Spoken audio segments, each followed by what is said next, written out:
Okay, let's explore level 1 of the complexity of the editor and then look at the transform menu, which is this button, and then the first option we have is the scaling. So you can scale existing objects. For instance, I can scale this tree to make it larger or wider,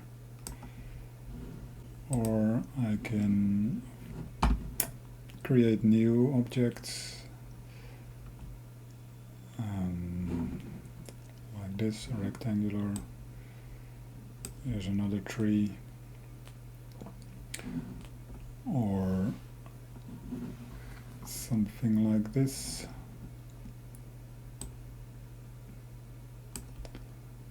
And it's actually already dynamic. Or we can create objects like this.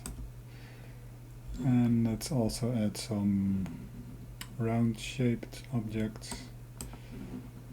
This one, and maybe 2 dynamic objects. And so if we have a object selected, it's going down. Yeah, that will keep happening. If you select an object, and for instance this one, and you select scale, if you move along the x-axis, then it gets scaled in that direction. So in that way you can control the scaling.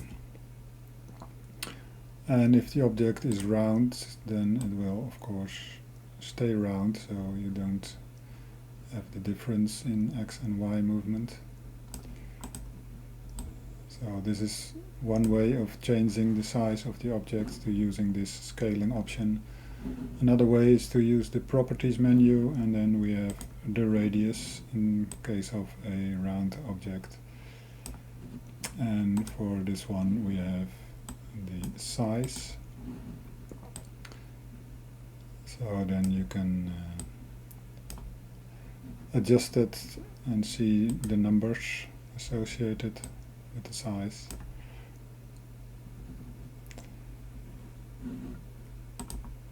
So that's using the scaling option is just an alternative way to quickly see the effect of the scaling. Then we also have rotation, so you can rotate an object like that, or a collection of objects. Of course you can rotate them. And alternatively you can adjust the angle. So set all angles to default, and then changing the angle.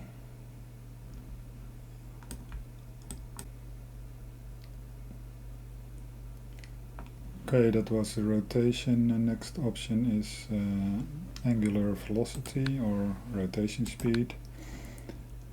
And so let's create this object here. Put it somewhere. And maybe another one. If we go to transform menu and you select this rotation speed, you notice that the simulation is not running, but if I now move it a bit in a certain direction, the animation will start, otherwise you will not see any effect. And again, this also can be adjusted in the properties menu.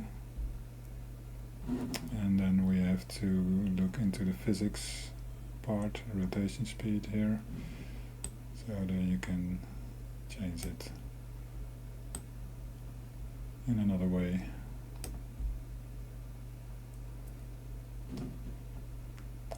Default it is not on.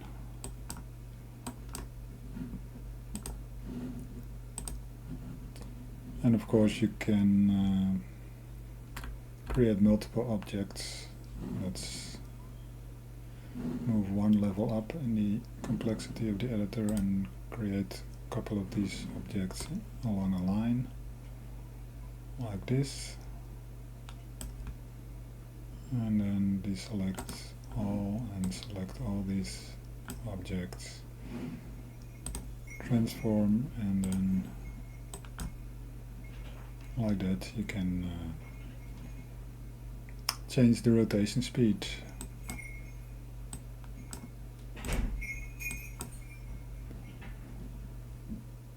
Okay, the next item is this one, flip X and flip Y. So that can be useful if you want to flip a single object or a collection of objects. So for instance, one approach where it's helpful is this triangle shape, which I can create using a rectangular drawing like this. And maybe you want to flip it around, because you can only create shapes like this. So you can flip the triangle like this in the X direction and also the Y direction. So that will give you all possible orientations. So let's remove this tree here and this triangle, and let's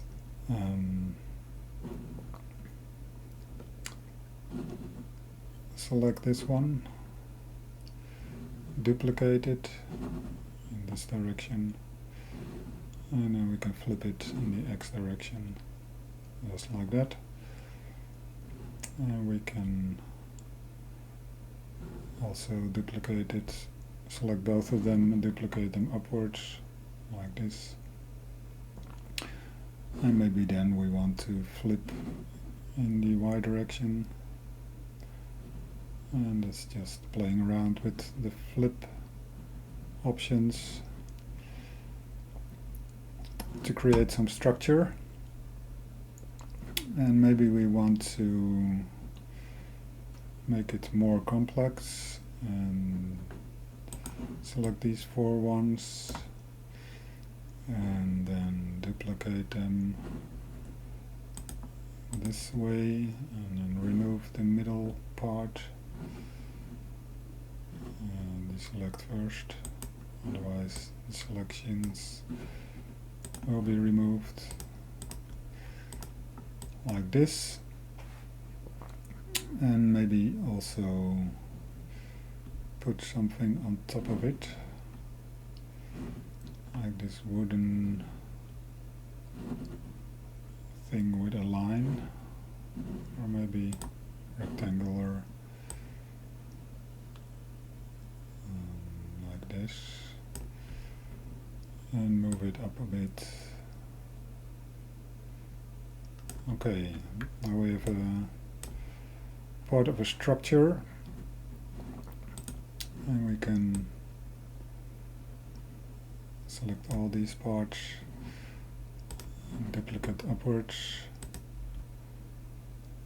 like that.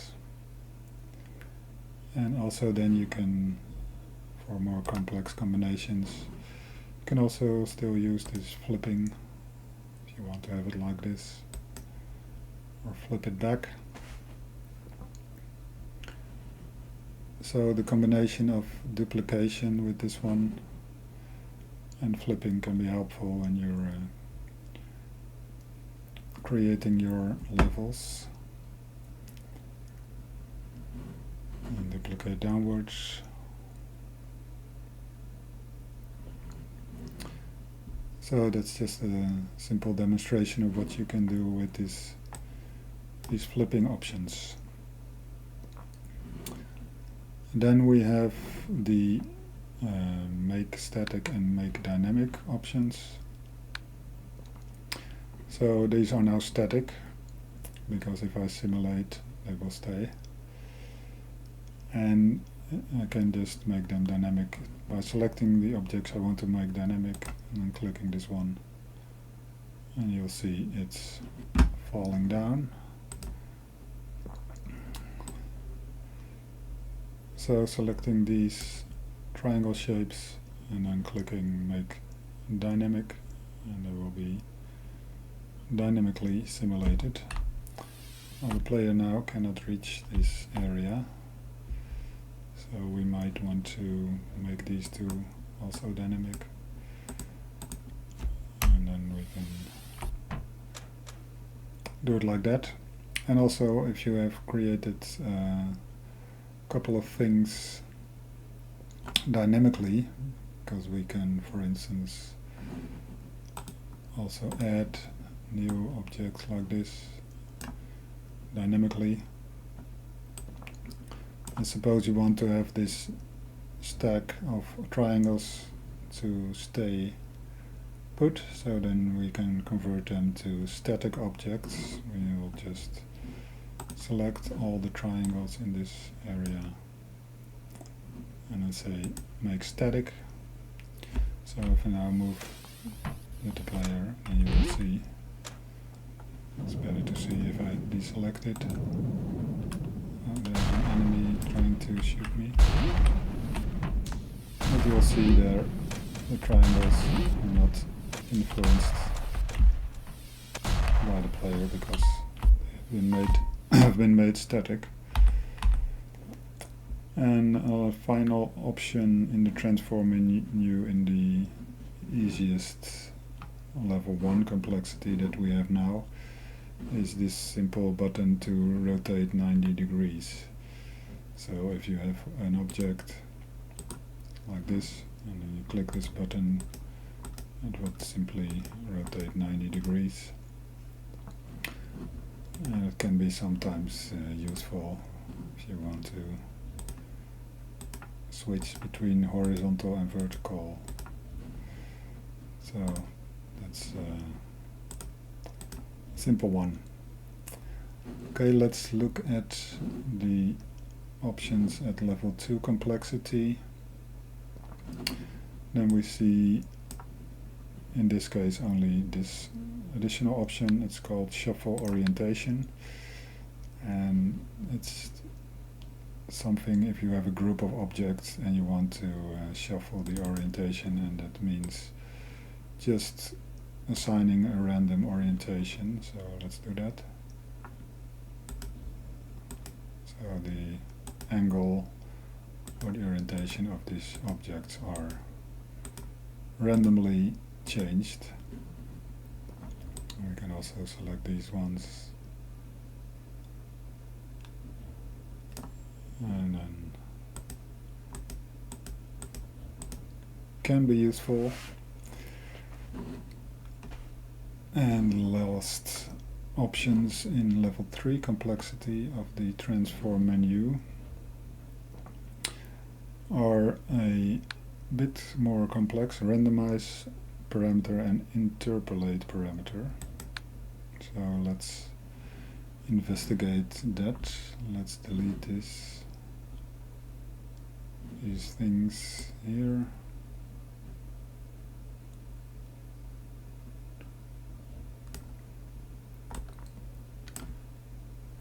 And let's also delete this one. It's firing upon us. And this I also want to remove.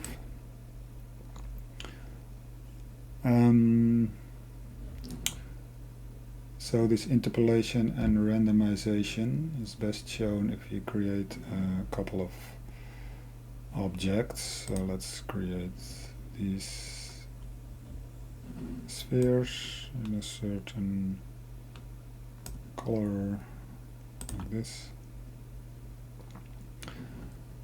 And we want to create a couple of spheres along a line. And it's now 64, it's too much, maybe 9 objects is good enough. So if I now create these spheres along a line here, and we may want to have them exactly in the x direction, and also we don't want them to be dynamic yet, so more like this.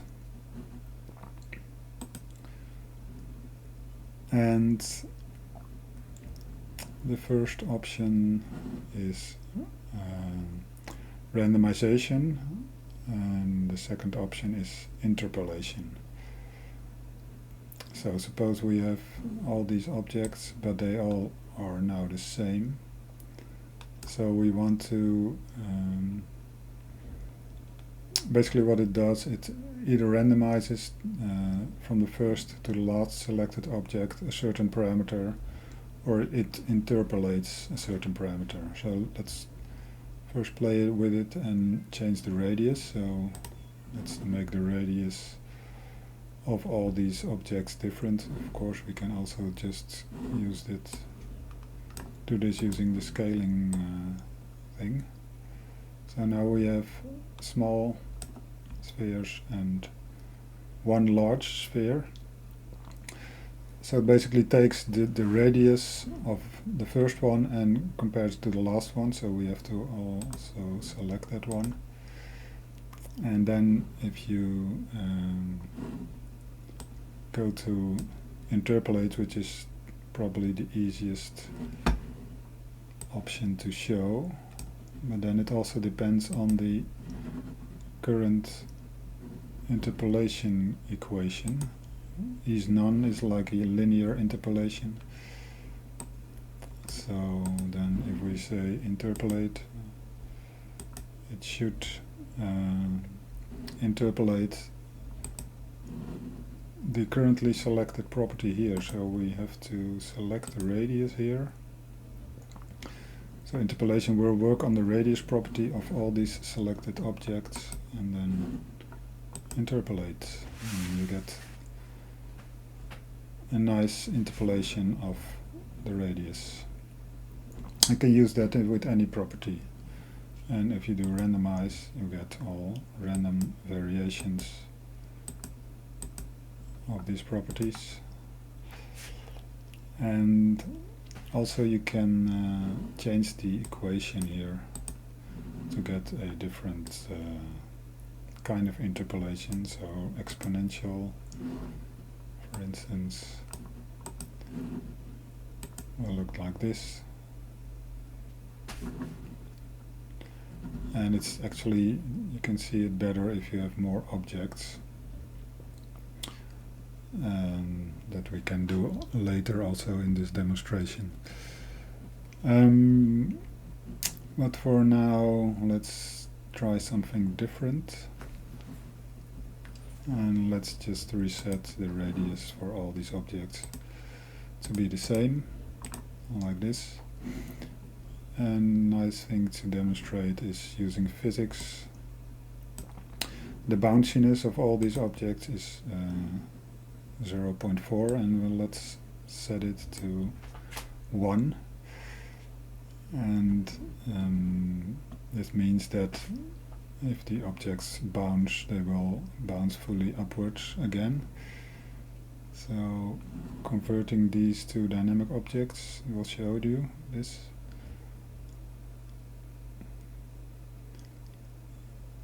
That gives you this effect.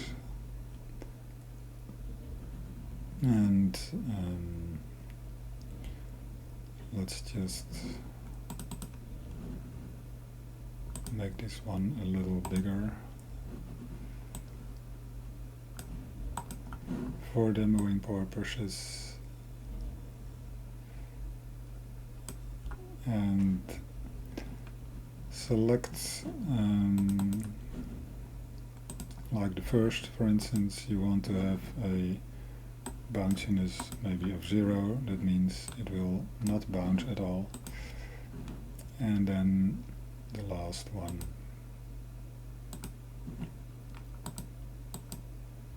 We will set, it's already 1, so that's fine. And then we select from beginning to end. The bounciness parameter is selected, and then we interpolate again. I want to have it linear. It's called ease none, so there's no easing function, it's just simple linear interpolation. And then interpolate these values, and then we simulate them, but they are not dynamic yet, so let's do that. And there you see the difference in bounciness. This has bounciness 1, so it will keep bouncing, and the other ones, the first one doesn't bounce at all.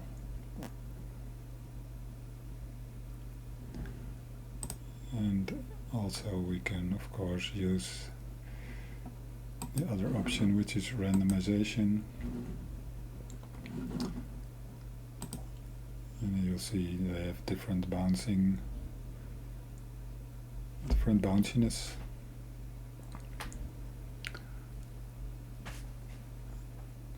So these tools are quite powerful if you have a collection of objects. Maybe we want to have more objects, and also you can use it with animation.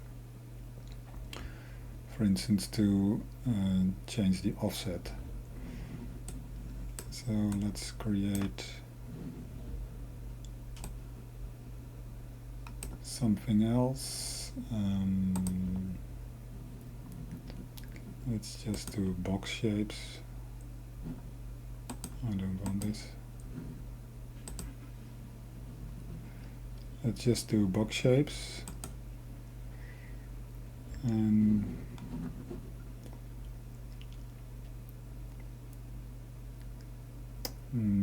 let's see.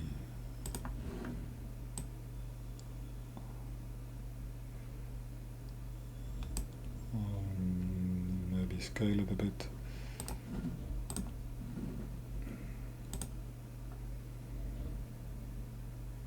Oh, I still have other objects selected. This one,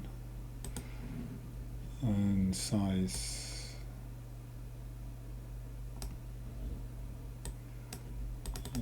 about 8.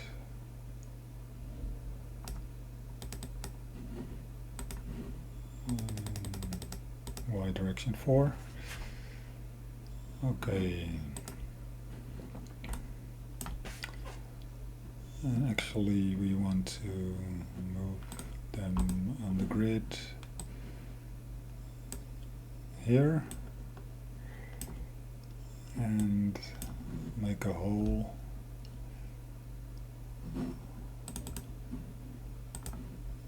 here so I can make it a bit longer. So selecting this, oops, that's not selecting, that's erasing. Selecting this one and then duplicating it in the X direction. Of course I had also the option to create these as a line. That's just a different way of doing it. And then selecting all these objects. I like that, and animating them along a line, and then do it maybe like this. Okay, let's see what it looks like. Looks like this. And let's again select all of them. The color is a bit boring, so we can also interpolate the color. So let's go to visual, to color, and choose maybe 2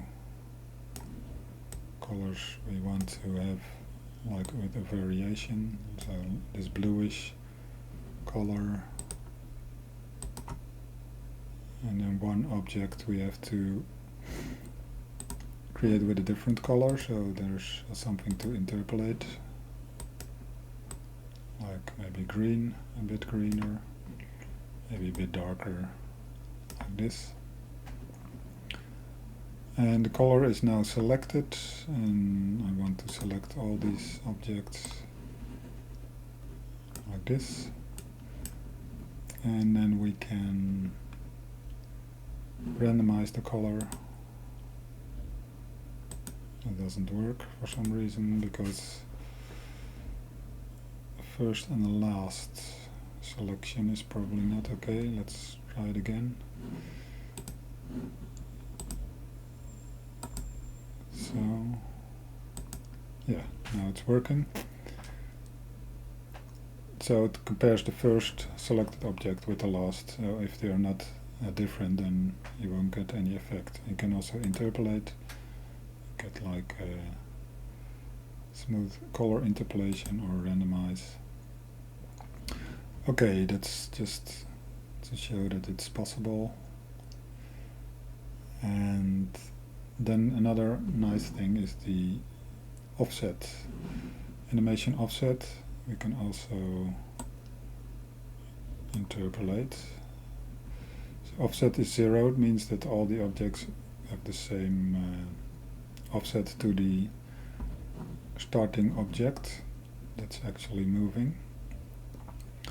So again, we want to have different values. So let's deselect this one. All these objects have offset 0, and then make all the other ones like maybe not too much, like a bit offset. Let's just play with that. So all these objects have 0.1 offset, and this one has 0, and the offset is the current parameter, and then interpolation of the offset will give you something like this. And it's actually not a lot. So let's go back to this, and we want to have more change in offset. Like, let's just try this one. And again, applying, this is more like it. But then it, of course, you see it's linearly interpolated. So we can also use different equation, and you get a different kind of, let's use the sinus function,